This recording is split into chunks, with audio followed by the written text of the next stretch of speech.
Thank you, Mr. Speaker. I too join the Prime Minister in commemorating the attacks that took place in Westminster a year ago, and I too will be at some of the events tomorrow. We should all remember this as an attack on democracy within our society.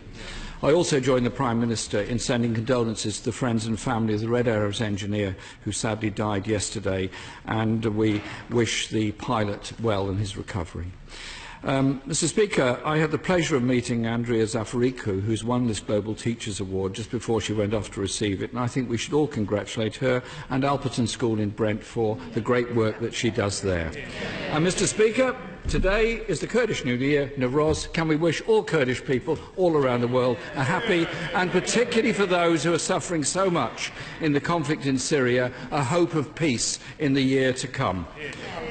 Mr. Speaker, does the Prime Minister believe the collapse of Northamptonshire Council is the result of Conservative incompetence at a local level, or is it Conservative incompetence at a national level?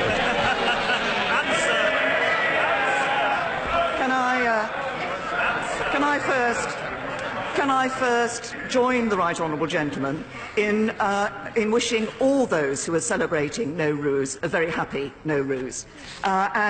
If we are looking at what is happening in relation to local councils, obviously there has been a report into Northamptonshire County Council, but let's just look at what we see across the board in councils.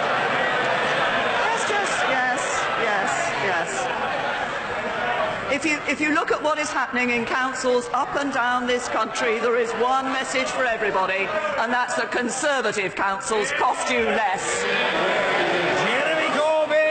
Mr. Speaker, my question was actually quite specific to Northamptonshire. And the Tory leader of the council said, we've been warning the government from about 2013-14 we couldn't cope with the level of cuts we were facing. And 3 years ago, Mr. Speaker, that council bragged it was pioneering an easy council model. It then proceeded to outsource 96% of its council staff, transferred them to new service providers, run like private companies, paying dividends. Now, that council has gone bust. Does the Prime Minister really believe that the slash-and-burn model for local government is really a good one? Can I say to the Right Honourable Gentleman, first of all, it would be helpful if he accurately reflected the independent statutory inspection which concluded last week, the report was clear that Northamptonshire's failure is not a case of underfunding. So his claims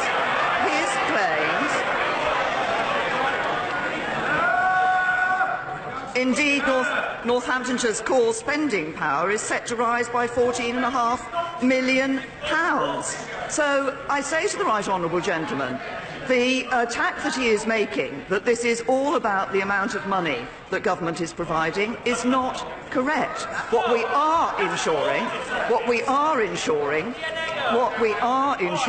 is that councils are able to provide good services up and down the country, and that's what we see with councils, Conservative councils up and down the country, costing people less than Labour.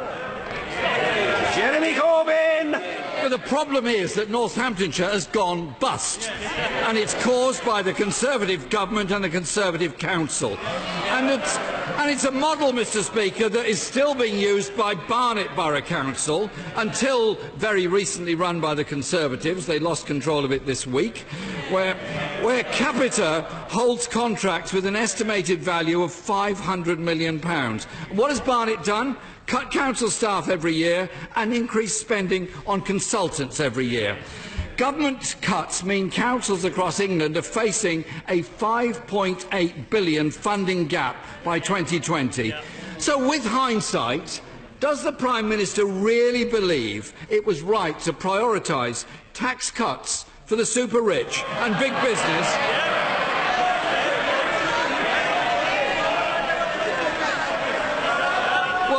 Mr. Speaker, clearly... Order.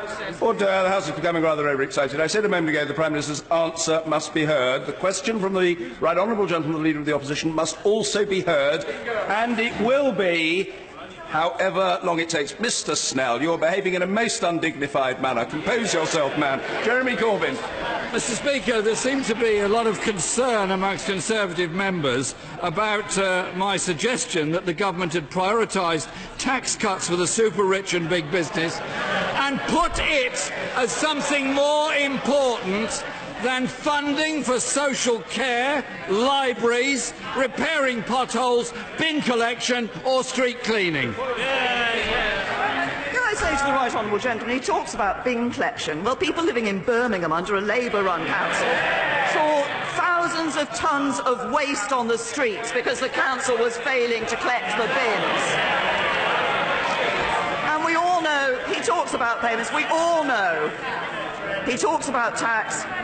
The top 1% of taxpayers are paying the highest burden of tax than they ever paid under Labour. And we all know what Labour would mean for council taxpayers, because just this week the Shadow Communities Secretary backed... he says,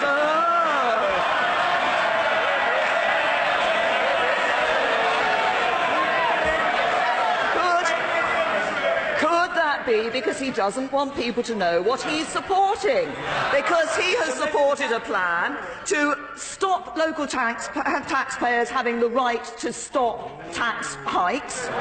He's supporting a plan to introduce a land value tax, a tax on your home and your garden, and he wants to introduce a new hotel tax. We all know what would happen under Labour. More taxes and ordinary working people would pay the price. Mr Speaker, the Shadow Secretary for Local Government supports councils, thinks they should be properly funded and doesn't think they should be a vehicle for privatisation. Mr Speaker, the leader of Surrey County Council, who happens to be a Conservative, said we're facing the most difficult financial crisis in our history. And he didn't mince his words. He went on to say the government cannot stand idly by while Rome burns. Council funding has been cut by half since 2010. Households in England, Mr Speaker, now face council tax rises of £1 billion. The Tory leader of the Local Government Association says councils will have to continue to cut back services or stop some altogether due to government cuts. So, as people open their council tax bills, isn't it clear what the Conservative message is? Pay more to get less. The average council tax for Band D property is £100 less under Conservative councils than it is under Labour. But he says that his shadow local government secretary is supporting councils. I wonder if he's supporting these councils: Haringey, where the Labour leader was forced out; Brighton, where the Labour leader was forced out; Cornwall, where the Labour group leader was forced out. What have these people done?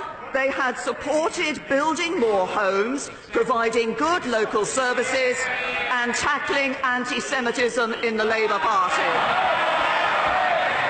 So the message is clear. If you believe in good local services, if you want to see more homes built, and if you want to tackle anti-Semitism, there is no place for you in the Labour Party.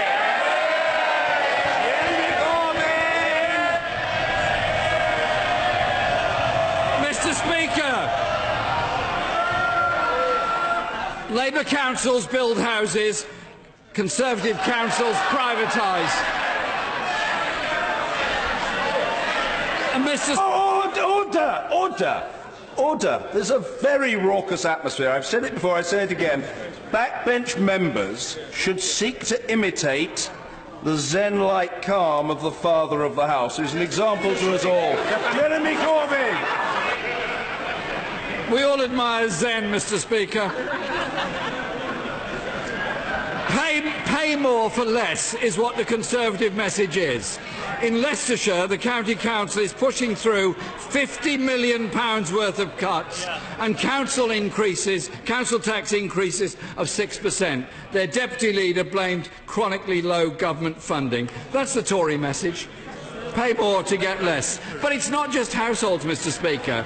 the average small shop will see their rates bill increase by £3,600. Empty shops suck the whole life out of our high streets and local communities.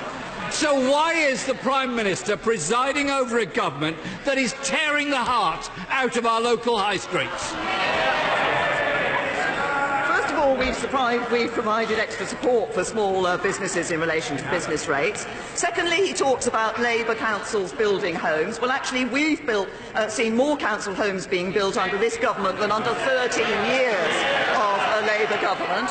And he talks about what councillors are saying at local level. Well, I'm pleased to say that yesterday, 2 Labour councillors from Ashfield District Council joined the Conservatives. And what did one of them say? They said, both locally and nationally, the Labour Party has been taken over by the hard left, who are more interested in fighting internal ideological battles than standing up for the priorities of working men and women. Conservatives will always welcome people who care about their local area, and we will always stand up for people in their local area. Mr. Speaker, 500,000 businesses will see their rates rise this year, some by 500%. Even Mary Portas, who led the government's Save the High Street campaign, said it was simply a PR campaign which looked like, hey, we're doing something, and hoped it might kick-start something. But it didn't. Mr. Speaker, this Conservative government has slashed public services. They cut funding and expect councils to pick up the pieces. The result of this is children's centres are closing, schools are struggling, fewer police on the streets, older people being left without care or dignity, and refugees turning women away. The Tories' own head of local government says it's unsustainable. And doesn't it tell you everything you need to know? Doesn't it tell you everything you need to know about this government, that it demands households and businesses pay more to get less? This government is spending more on our schools and our NHS than ever before. We're able to do that because of the balanced approach we take to our economy and because of the strong economy we see under the Conservatives. But I notice that the Right Honourable Gentleman, in his 6 questions, has not mentioned today's unemployment figures. Employment is at a joint record high. Unemployment hasn't been lower since 1975. Economic inactivity is at a record low. That's a strong jobs market. Who do I think benefits from a strong jobs market? Labour staffers, Labour council leaders and moderate Labour members of Parliament.